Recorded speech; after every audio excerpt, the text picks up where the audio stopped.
Africa Diaspora Forum Chair Vusimusi Sibanda joins us now to also weigh in on the Stillfontein issue that has kept the country divided since the start of Operation Vala Umgodi, which took effect, and news of scores were said to be underground. Vusimusi, thank you so much for your time. Welcome to SA Today. So as the Africa Diaspora Forum, what have been your observations as well as reaction to the current developments in Stillfontein since, of course, the inception of this operation by police?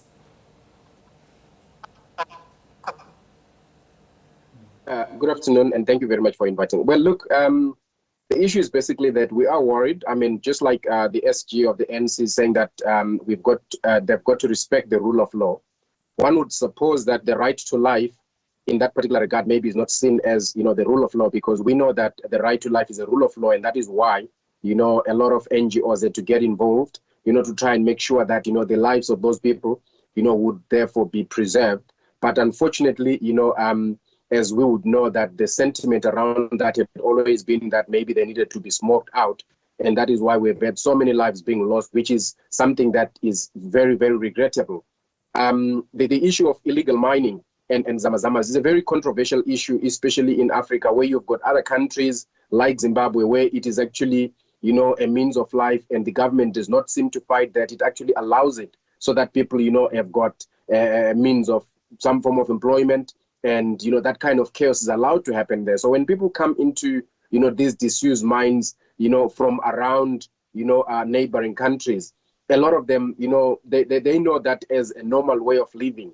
And dealing with it would not only be easy dealing with it, by just arresting them without actually engaging these countries in the SADC, so that, there is a uniform way of dealing with issues, and particularly to ensure that those countries that have got failing economies, are dealt with, to take accountability and responsibility, for ensuring that, some of these questionable ways of living, especially in terms of mining and illicit mining, is dealt with, succinctly and in terms of the law. Because we obviously cannot have a situation where something that appears to be allowable in one country, and it is not allowable in another country, and there is no synergy, yet we're all countries that are in the same region. So there needs to be a synergy in that particular, regard, to ensure that, people are protected, because people have always come to, South Africa from the Wenela days to come and do mining, whichever way that it was happening. And, they have lived, on mining as a means of survival. So there needs to be a proper regularization, of these systems and in the region as a whole. Vusi, I'm going to go back to that that issue that you raised of right to life versus rule of law, right? But I like the fact that you mentioned this, of course, this synergy, because looking at the latest developments, right, where we have seen the retrieval of all those who were supposedly underground, there is now that issue of having to identify bodies from other countries. And these governments have not yet come to the fore to even make statements on this matter and how they will then work with South African authorities in order to also curb this criminality. So is it fair then to just leave the entire burden to the South African government? Look, it is not fair to leave the entire burden to the South African government. I mean, if you look at what we have that is happening in Mozambique now, the political unrest that is taking place in Mozambique, and the mere fact that, our president, Ramaphosa was there to sanitize that process when there are such, discrepancies and such complaints. And we have seen that happen in Zimbabwe. So when you look at it from, the scheme of things, it is dangerously unfair to the ordinary South African. But when you look at it from the way that those leaders are behaving, you can see that they are all in cahoots in ensuring that the ordinary African is a sacrificial, lamb that continues to suffer, whilst, these top cats or leaders are having a cushy lifestyle and supporting each other to exploit people, to steal elections from people, to ensure that the suffering of the people continues.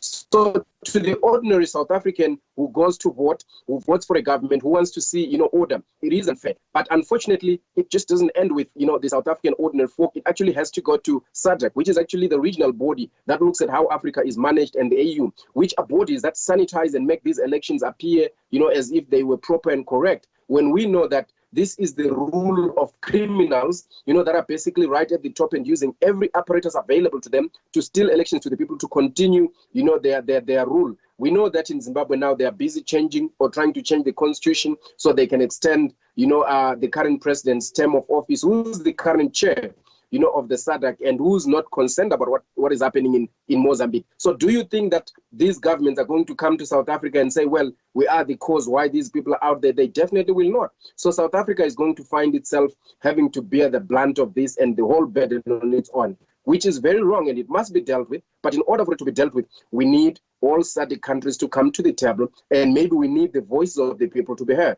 Absolutely, absolutely, Vusimusi. Then it takes me right back to that right to life versus the rule of law, because this issue has really taken many shapes and forms in how society at large has actually reacted to what is going on in Stillfontein. Some feeling sympathy for the lives that have been lost and well-being of the illegal miners. Others outwardly calling this out for exactly what it is, Vusimusi, a criminal operation by illegal miners. Yet then you have rights groups insisting that our government needs to assist and account and retrieve those miners, so who were not even sent by the state underground. So how do we get around that particular quagmire?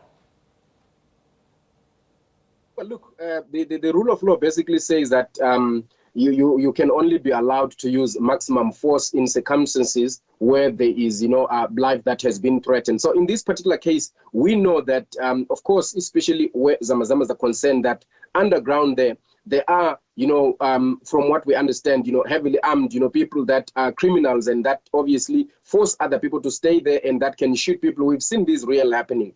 But what has been happening this far, it has been a situation where the rights group has been saying, please provide food up until there is a way of ensuring that the system is resolved, rather than to say, let's work on the words, of the minister and the president who say, let us smoke them out. Because the people that have died, whether we all agree or we don't agree, they have died at the hands of government, because government has basically refused to send aid, timelessly, underground. And we know that every criminal has a right to be taken to court, to face the accuser and be charged, not to be allowed to die and say, no, let this person die because they are performing a criminal act. So the right to life trumps all other rights, which is why in South Africa, the death sentence was abolished. The reason for the abolishment was that no one has a right to take anyone's life.